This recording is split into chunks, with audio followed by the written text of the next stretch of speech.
Would say I'm both excited and slightly nervous because I think that from everything that I'm seeing in conversations I'm having with prospects and current clients, the direction I see AI moving is you can pick your front end and your back end, or you can do a homegrown solution. And I'm excited about it because that means it's more technology for me to nerd out to and build use cases around. But I'm nervous about it because I think there's still this foundational element piece missing, to your point Mhm. earlier about how there's a lot that people don't know. And it might not be sexy and fun, but you have to talk about the fact.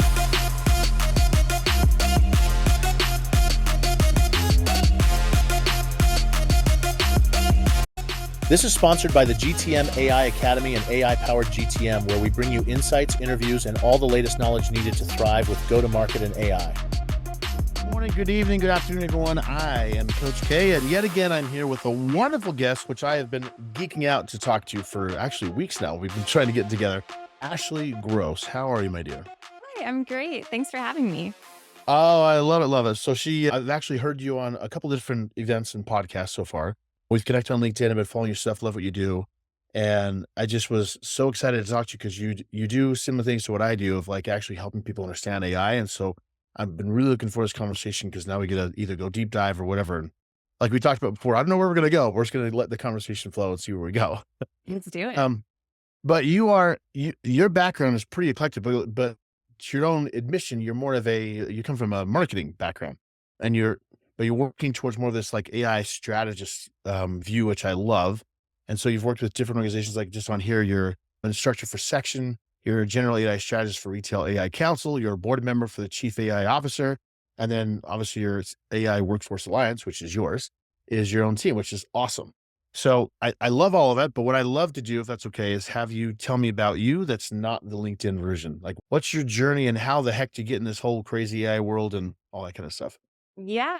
So my journey really has been in customer service. I was working customer service jobs, hosting, serving, bartending all through high school. And then when Yeah. I got into college, I was not cut out for STEM. I could not pass statistics. Quite literally, I failed it twice. And I was like, I don't think I'm going to be good at STEM. I think I'm just going to go into something that I never have to look at statistics or organic chemistry ever again. And so I got into marketing, and I had my whole career still to this day in marketing. So prior to 2020, I had no technical experience, but in 2020, something really cool happened. I learned I was going to be a mom, and Oh, I that's awesome. knew thank you. I knew I needed to condense my work week from 40 hours to 15 hours and achieve the exact same quality value Mhm. within those 15 hours that I would for a full 40-hour work week.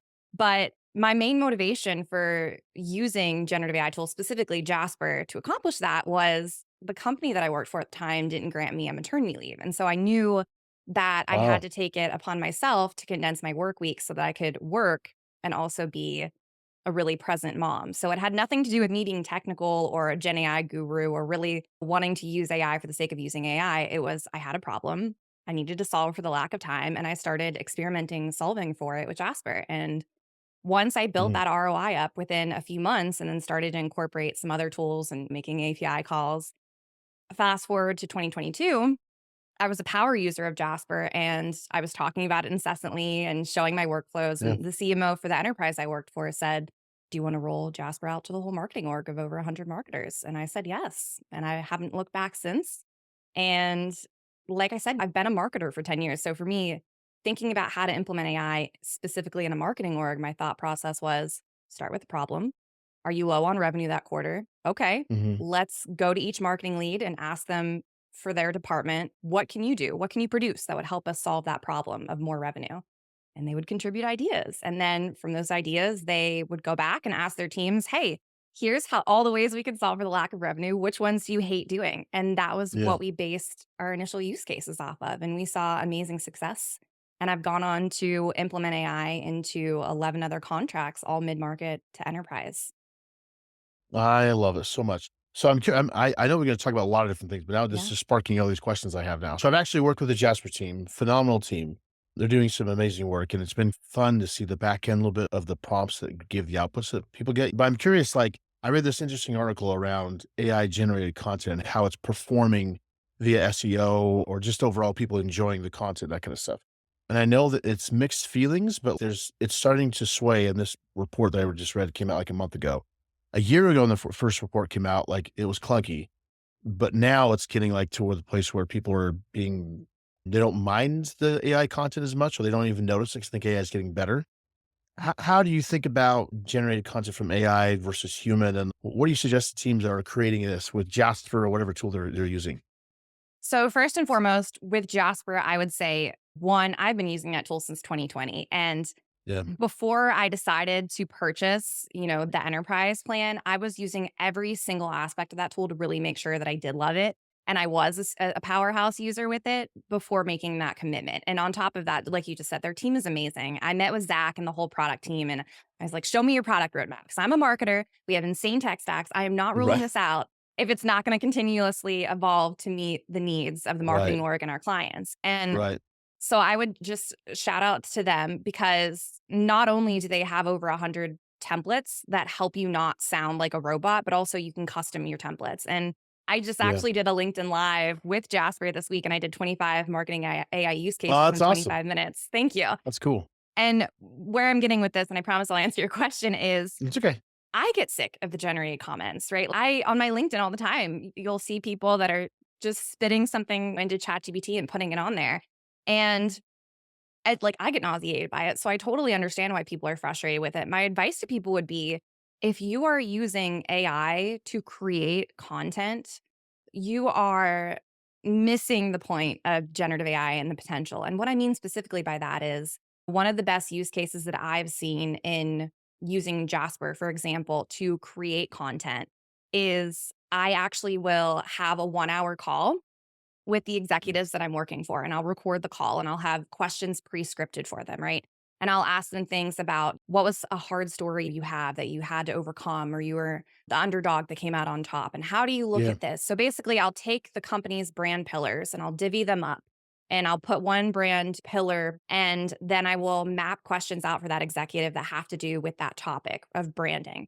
And I'll You record map out that the questions with conversation. AI, I'm No, I guessing? map out the questions with me. And I you're kind of just have I've been lucky, but also very vigilant with my personal brand. So I know enough about what people are looking for and what's relatable. So I have a cool. preference myself, but you can absolutely use AI for it as well. But I will then ask them those questions in a recorded 1 hour call.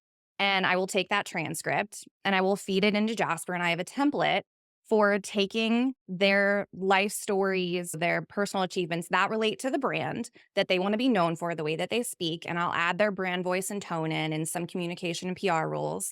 And then I'll create content from there. But you'll notice I didn't use AI to create the content. I used the transcript, Yeah. ingested it Yep. into AI Mhm. to revamp the content that they already told me. Like these are their experiences from their mouths. I am just rewording it in a way that's, if we're going to create a LinkedIn post, it's got to start with a hook, right? Like you don't want too many emojis, you don't want too many hashtags. So I'm Right. really just fine tuning with AI what they want. And that's how I think people should be using generative AI for generating content. Yeah, that's cool. So, you feel the same way with, for example, blog posts or, like, white papers? What is that same thought continuing no matter what the content type you're talking about? Yeah, I do, especially PR as well, because I think that's an underrated generative AI skill. I'm Yeah. scrappy and I'm a solopreneur, and I've gotten recognized in Forbes, Fast Company, MSN because of pitches that I've put in. And all Mhm. that is a custom GPT. And I Right. fed it my resume, my cover letter, my experiences, my thought processes whenever it came to looking at market trends of AI and recession proofing jobs. And I put all of my thought, my inner monologue into this custom chat GPT bot. And I said, here is the company we want to pitch for. They are specifically looking for XYZ. Take my information and turn it into an article on blah, blah, blah that matches what they're looking for. Again, using Mhm. my information, just rewording it and reformatting it in the way that they want to hear it, because everybody's got a different love language for how they want to communicate and receive, That's right. Mhm. any pitch. And that's it. That's awesome. I think I talk about this a lot in the academy too, to where AI in general is just so good at bringing chaos to order. So you think about sometimes the chaos of your brainstorming mind, or like a conversation like this, where we might be going all over the place, but when I get done, I can throw this in automatically to AI. It's going to filter it out and get out key points from you and all this stuff. It's so nice. But this conversation, I can't replace that with AI. I want to have it Exactly. with you. So it's this mixing of melding of both realms that you get so much cool content out of. So I totally agree with you. I love it. We talked briefly before about agents. I know for a lot of people, at least for me, I when I talk to people about the whole agent workflow and organizational agents and where we're going, which is crazy to think about. How do you describe agents? Like when you say, I have an agent for this, what is the back end of that? Break it down for someone who has no idea what the crap an agent is. Yeah. So when I describe it to people, I say, listen, if you're already starting to play around with tools, you're probably going to notice that they're adding generative AI functions. And then Yeah. after some time goes by, you'll probably notice that they have their own agent, right? So if you're using Clay, their agent's name's Claygent. And Mhm. so I say, these are already parts of the tool stack that you're using. That's important because people don't Right. like change. So telling them that it's going to be a new feature in an environment they're already used to is important and it makes them feel safer. So that's what I start with. And then I just say, an agent is somebody that when you're not working from 9 to 5, they are doing what you need them to do in your workflow from 6 until 8. So that as soon Mhm. as you're ready to go, you can come back on. But it's like you never stopped working. It is an extension of yourself. That's how I Yeah. describe it. So and I know there's different levels of it because like when I've looked at agents, like there's so many versions of what agent is. But like to your point, it's like something that takes an action of some kind. So Mhm. like in AI, you have go into ChatGPT, put in a prompt, it outputs either Excel file, text, whatever that's you give it to me, right? But it's not taking action; it's just producing the content. So an agent, like, how would you describe it? And how do you go about making your own agents? Like we talked a little bit about Make and Zapier and some other stuff, but are you using those type of automation tools to put it together? And then when you do, you call that flow an agent, or what is an agent to you when it comes to the back end stuff? No, when I think about agents and how I'm setting up the triggers for them, and I'll give you a great example of this. So we were talking about this earlier. Yeah. And I'll explain it from a user experience first. So that way people can think about what this looks like. And then I'll talk about the technical part. So when Right. you go to the AI Workforce Alliance website, Mhm. there is a tool called RB2B, and it's got certain ICP thresholds. And so when somebody visits my website and they form fill and they're within one of those thresholds, it automatically triggers an agent. And so the agent then sends an automation alert to Make, and it says, we need to send a connection request. 1 minute after you send a connection request, we need to send an email. One day after we send that email, this is what needs to happen. And so the agent Right. is supervising the automation. That's what I like to use agents for. One, because AI and agents are two different things, but they pair Right. really well together. The problem with Mhm. automations is you have to constantly be iterating them and making sure things work. And so when I like to think about how to best incorporate agents, I like to think about the if then branches. So if I create this automation and Make, first of all, my conversion rates using these individual tools has been 70 to 80%. All together with the scenario that I just started to explain has been close to 100%. So all of these tools That's work awesome. phenomenal separately, but even together, I have an AI agent that says, okay, whenever, let's just keep going through this workflow. Whenever somebody gets a connection request and then they get an email, if they respond to the email, put them in this nurture sequence. If they don't respond to this email, send them to HubSpot and enrich the data. And so the agent knows that the directions of the automation, it knows how to route them when things go wrong, because things always go wrong. If a CSV isn't updating and then that information isn't going to HubSpot, instead of me manually having to go into Make once a week and make sure that all my automations are working and testing them, I have my agent testing them once a week and then emailing me a report of any issues that are coming up or that might come up so that Yeah. I can mitigate them proactively. Still human in the loop, just using the agent as a strategist and a manager, essentially. Yeah, that's what every other week I do this, I call the AI pulse. So I just talk about trends, what things are happening. And so people are asking about agents. And so I described a similar thing and people are like blown away that a machine could do that kind of thing where it analyzes a flow and then readjusts and Yeah. optimizes it based on responses. Like it's a whole other world. And when you think about that I broke down from a salesperson's point of view, they had several agents doing different things, all talking to each other and then outputting the certain results, all optimizing the whole thing at the same time. Right. And then you take that concept and expand it out. So you have marketing and CS and accounting and finance and all these people Yeah. doing the same thing with their agents. And then you look at all of that as an organization going out to the market.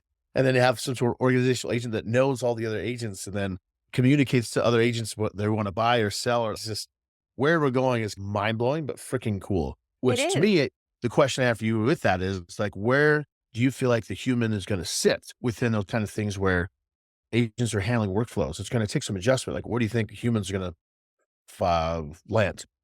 They're probably not gonna love it because people tend to not like change. Yeah. My rebuttal to that would be one of the best platforms that I'm using for agents right now is Agents AI, which, by the way, was created by the founder of HubSpot. Yep. And you have access to those if you have a HubSpot account. So again, it's this idea of listen, you're still in that HubSpot environment, right? HubSpot's been around forever. Everybody knows at least the foundational pieces of HubSpot. So it's Yep. not changing your workflow. It's not changing how you would normally go about doing things. So therefore, you are the human in the loop because you know the workflow of HubSpot, or at least you should know it. So when you're implementing agents and automations that integrate with that CRM that you're comfortable with, just remember if you don't know how to do it, don't assign an automation or an agent. When you do know how to do it and you do know what you're looking for, then maybe you start an automation, right? Then maybe you play around with some of the generative AI functions. When you're comfortable and you understand all of those pieces together, then maybe you implement an agent to, like I just said, look over the workflow, mitigate risks when they occur, Mhm. route you new information because you can't plan and automate everything. There's going to be things that pop up. So that needs to be a process. It's just making you do more of what you do best because let's be honest, nobody's supposed to be a good multitasker. And I don't think anybody really is. I think that just means you're doing a lot of things mediocre instead of doing one to two things really well. And if you're using agents Right. to mitigate intercom risks. You have intercom on your interface that is answering frequently asked questions and mitigating, issues and concerns and frustrations Right. before they escalate and learning when to pull a human in, right? That's a great user experience for a customer, but also there's got to be a certain point where they get to you because I don't know how you feel about this, but I've got some spicy takes. I hate it when I'm frustrated with anything and it's just like this text exchange. And I'm like, just get me a human. This would take 5 minutes without having to go back and Right. forth and talk to this agent. And so having an agent that is managing that workflow that's nope, they said this keyword, they're about to be livid. We need to get them to Ashley immediately. It Right. makes a difference. Yeah. I'm with you. It'll be interesting if we ever have a world like I keep thinking about Jarvis and Iron Man, like because that's the direction we're going to where it's so intelligent they can work through different things and whatever. So it's Yeah. almost like it's even I think at that point that we're gonna come to a level where they're gonna be things better than humans, like a Jarvis who has all this access to everything and it's just conversation with me about whatever, but it's more like a friend than a bot. We're just And not the quite other there yet. thing but also the Yeah. other thing is the people that are using these tools really well, you're not gonna know, and that's the whole point. So I think we're in Right. this, like, fatigue bubble right now where we see AI sending generated comments and copy and Yeah. emails and avatars and voice clones, and we're just being inundated, and that's not how you build trust, right? Sales is human to Yeah. human. You can't replace the human, and so I think that people are just feeling this fatigue because 'cause they're not seeing these tools be used holistically and humanely, and if you go on my website, if you send me a LinkedIn DM, not once is there an automation that is sending a message from my behalf, right? It's just routing you to the places that you want to go to or the resource that you want of me. Yeah. And so I think that we just need to get better about how we're using these and remember that the people that aren't using them in ways that benefit society as a whole, they're at some point in time people are gonna get sick of them. I agree. I have the same feeling with enablement. Like enablement in general, I always tell people if I'm doing enablement well, the salesperson has no idea that what's going well is enablement because Right. they don't know. It's just their environment they're in, which I feel the same way with AI. Is like when you produce content with AI, people should know that it's AI being generated. I do, but they're Exactly. not supposed to, and that's when it's used Exactly. well. Which sadly, and I taught a class this week at Bryant University 2 nights ago, and a beginner's class. So of course I didn't know much, but I'm so blown away by how much people don't know about the basics of AI, which is just mind blowing. Well, talk to me about. I was gonna ask you about Swarm by OpenAI, the multi agent thing. You had a chance to play with that at all? I haven't had a chance to play around with it. I'm really, Yeah. like, loyal to my tech stack. I know that sounds weird. Yes, I'm an No, Apple it's user as good. well, but Yeah. I like to I have a really thorough vetting process, mostly because I just don't have the freaking time. Whenever I Yeah. had a learning and development budget and I worked 9 to 5, I vetted 167 AI tools and played around with them, and now Yeah. I'm like, I don't have that kind of time, and so I have a really thorough vetting process and super high expectations because if I'm going to play around or experiment with any type of tool, it needs to be taking at least 2 of my tools in my tech stack away or solving a problem Right. that hasn't been solved yet. Right. Yeah, I haven't had a chance to do that because it's more of it goes on the back end API kind of stuff, and most of the people I work with that are using OpenAI for their products don't have access to it or don't have a use case to use it yet because it's Yeah. just literally came out like a week ago, so it's still pretty new. But I was just curious of conceptually, what do you think about the whole multi-agent thing? Because Oh, obviously I we're in the love agent it. world. Yeah, I love it. I think in general too, just to go back to your point about API calls, I am not using I had to think about that for a second just to make sure. I'm not using one tool that's generative AI function or an agent function that doesn't have an API mhm, call. Like that to right, me, I'm like, we're not going back to those days. Unless you can make calls and you can truly automate. Because it's great if you can use these tools for something like enriching data, but then it's like right, the process of getting that data back into the CRM is still manual and they don't have API calls or a way to make that process automated, then I'm still doing busy work. So any yeah, tool that has an API call at this point in time automatically stacks higher on like my needs to be experimented with list. that's awesome. We're in what is it right now? It's October when we record this. This might probably come out in November-ish. But so we're coming into 2025. Like what do you foresee besides agents being the thing, besides that, like what do you see with AI coming that you're excited about or you're projecting will be shifting this next year? What do you think? I would say I'm both excited and slightly nervous because I think that from everything that I'm seeing in conversations I'm having with prospects and current clients, the direction I see AI moving is you can pick your front end and your back end, or you can do a homegrown solution. And I'm excited about it because that means it's more technology for me to nerd out to and build use cases around. But I'm nervous about it because I think there's still this foundational element piece missing to your point Mhm. earlier about how there's a lot that people don't know. And it might not be sexy and fun, but you have to talk about the foundational 90% of AI implementation is communication. So skipping the Yep. specifics of writing good prompts, prompt chaining, assigning personas, mitigating risk through data security and compliance issues, and making sure that you're not putting data in that's going to compromise you or your clients. These are things that need to be discussed. So it makes me really nervous that there's no slowing, there's no pumping the brakes. We're in this thing. So there's no Right, we're slowing going. down. Yeah. But there's a lot of education that needs to happen, so Yeah. I've been deep in the whole research from McKinsey or Deloitte or from all these places. So I've been nerding out on these reports from there's a Harvard study about using AI to help with physics class from they Mhm. did a they had a I don't know if you read it. It was I fascinating did. how they did the thing between a Socratic method group talk versus an AI bot, which is ChatGPT, custom Mhm. GPT. And the results is crazy. So you look at that, and then you have the Deloitte report came out last week that talked about how board members are like still clueless, but they want to talk about it more, but they don't know what to talk about. So we're in the middle of this.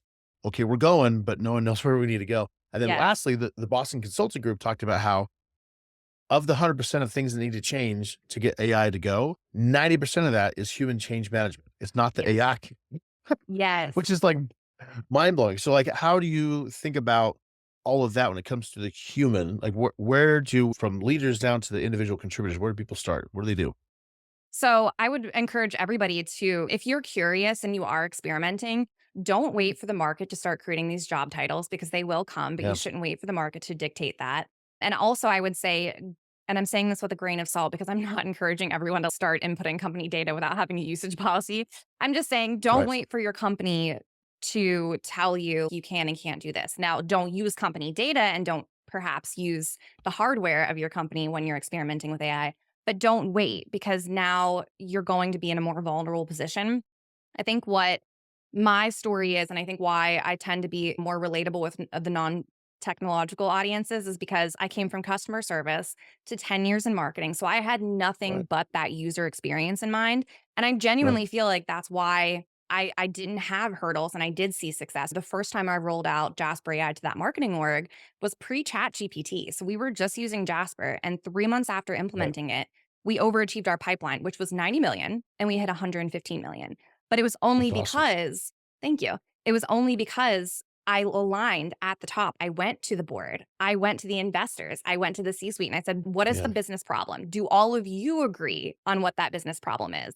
Because if they don't align and they're not communicating, which in other companies I've seen is a lot of it, nothing else is going to trickle down. And so it's okay. Do you know what the business problem is? And are all of you in line with how high of a priority that is in your own role in day to day life?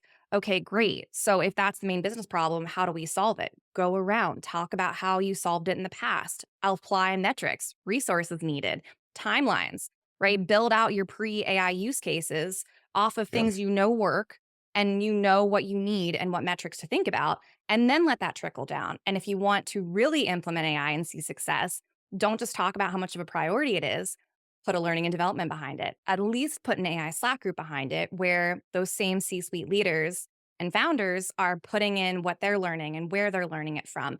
And that's how you get that internal culture bought in. And I would even go so far, and this is part of my consulting strategy. I go so far as to actually providing the usage reports and request policies for them and the IT and governance policy for them, Mhm. and finding out what their employees are already using LLMs for and what they're putting in those LLMs. And Right. then working with the people's teams to provide a core competency so that they know, the whole entire organization knows, if you are implementing AI use cases that are driving change, right? With metrics, timeline, whatever you need, this goes towards a core competency of you getting a bonus. Because if you Mhm. don't know your team and what motivates them, it's probably a good guess that revenue motivates them. So why don't you make that a Right. core competency for a bonus? And now they understand how their individual contributions tie into the business and they're more motivated to figure it out. You know, I love, and one thing that stood out to me, the last thing you did with enablement actually is that I know you're not an enablement professional, but everything you're talking about is enablement. And so, Yes. like, when I talk to enablement professionals about enablement strategy, take AI out for a second. It's the exact same process you just talked about for AI. It's just for enablement. And that's why I love enablement specific people into AI. Cause I'm like, this is what we do, is to enable teams and organizations and individuals to do this thing. Because what you described is that's what I've done for years with enablement strategy. Because that same Exactly. exact process. And so it's people looking for this magical new way of doing things. I'm like, this it's the same as before. It's just a tech stack. It's just you use Yes. it differently. But the It's an but amplifier. yeah, it's an amplifier. So it's just crazy how when you say they're like, oh, okay, we can do that. But the funniest thing is this is that is adjusting people to um what's the word? It's that whole getting used to a different workflow. Because to your point, when you have a job that the tasks were doing the automations and adding on LinkedIn, and now you have all the automated, so that job is gone, or I should say that part of the job is gone. They have to adjust what they're doing, which is good because that means they get to do more impactful stuff. I think it's just Exactly. adjusting to that expectation. Yeah, I think just as a society, we're used to doing the busy work, right? Like a great Yeah. example of this being like a reward in a way and rewarding us for being busy workers is paying hourly. I think that is Mhm. such a outdated concept. When I work with my clients, I'm getting paid on the outcome that I provide. Because why would you pay me hourly if I can achieve that outcome in less time and it's more accurate, right? Like I just gave you more time back in your day. So like why Correct. wouldn't I get paid based on outcome and strategy? And I think when people realize like that's usually when I see the light bulbs flick on and they're like, yeah, I don't actually want to like work 40 hours a week just for the sake of working. I want to know what am I doing? And we see this play out all the time. There's so many people looking for a job right now and there's so many services and a whole industry created on resume reviews and cover letter reviews. And it's because of the way that we are taught to think about ourselves and our value on a piece of paper. It's Yeah. something as simple Yep. as saying, here's all the tasks that I did this past job. And they're not applying revenue or the impact on the top line. There's no quantifying or qualifying it. And so that's the part that I try to encourage people. Listen, it's not the technology you're scared of. It's that you have a certain set of skills and a certain thought process that has to change in order for you to feel comfortable using this technology. But it's not bad. It's actually more Right. beneficial to you. Yeah, I love that. This is a good segue because I want to make sure we talk about your company, AI Workforce Alliance. Tell me Yes. what your specialty is, what you're looking for, like, because I'm sure people listening to this will probably want to reach out to you. Give me the Yeah. scoop. What do you do, and what's best for people to reach out to you? Yeah. My company is a subscription based community. And the free plan is you come in and you have 3 events every single week taught by instructors that are using AI tools to drive meaningful impact in their organizations. And you just get to sit Cool. in and play around with these tools and listen to them and ask them questions. And there's course catalogs for when you start to get a little bit more curious. When you start to get a little bit more curious, the natural progression for your roadmap is you want to use those tools to either upskill yourself for your own career, Hmm. or you want to go consult because you have a specific domain expertise that's different than everyone else. And as you're learning these tools, you're probably thinking, oh, in those experiences that I had, this would have really come in handy, right? So then that next tier that's actually paid is it opens up consulting courses, and we talk about scopes of work and strategy and planning services and mapping them out. And it's really a blueprint of not only how I've created my own consultancy, but what's worked. And then if you really want to go the extra mile, once you start to get comfortable with those course catalogs and you're in those spaces with other newbie consultants that are figuring it out, so you have a safe, inclusive place to ask questions and not feel silly. That next tier, Yeah. the premium tier, if you will, is now you have the option where if you want me to sit in on your first strategy call with your first client or help you scope services or help you plan questions to ask to really make sure you're vetting your clients, you can Yeah. do that. So I like to really tell people, listen, like this community, it had to solve that basic need for educating everyone, but you're not meant to stay in that free space for long. You're meant to want more and do more. And I can either help you and keep going, or you can take the wheel and go any direction that you want. But the goal is to move people up as fast as possible so that we're not just tinkering around with these tools to tinker around with them. I love that because that's what like my tag for the academy is like business impact over learning tools. So I love that Yes. focus.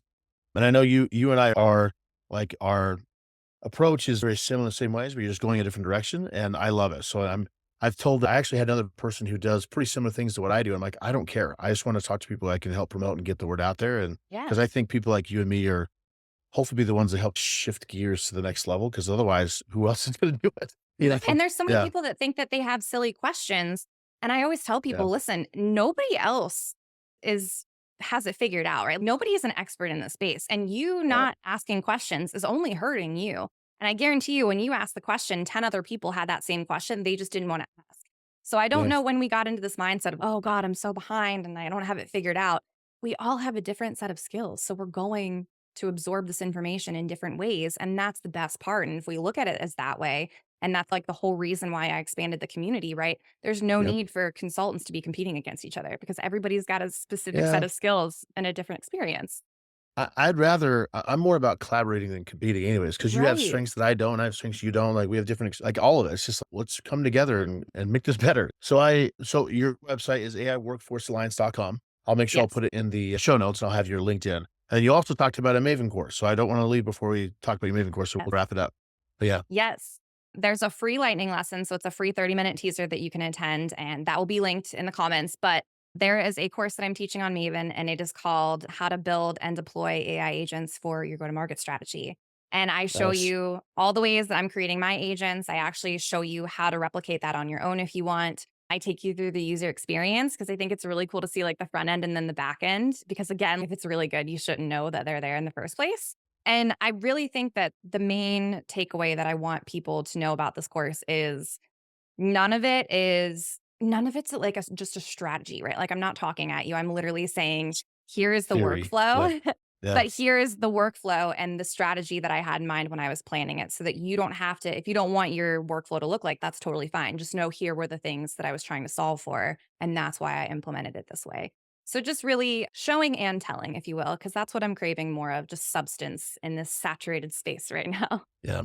I am 1,000% with you because a lot of things I see are theoretical based. I've taken a couple of just to see how other people are doing it. I've taken some of the courses from some big names. I'm like, this is all theory. There's no, where the crap's the application? How do you execute this? It drives me Yes. crazy because I'm like, show me how to, show me what you're Yeah. talking about. Show me the magic. Yeah. So I love that you're doing that. That's awesome. Ashley, it's been nothing but a pleasure. I've been loving connecting with you. And again, I'll put all the links in the show notes so people can find all three of the things. So your LinkedIn, your website, and then your Maven course. And I just want to say thank you. And I hope you and I get to do more collaborating or something together in the future. It'll be fun. Please. This was so much fun. Good. I love it. Thank you all. Until next time, adios. Thank you, Ashley. Thanks for listening to the GTM AI podcast. Please follow, subscribe, like, comment, and come back for more.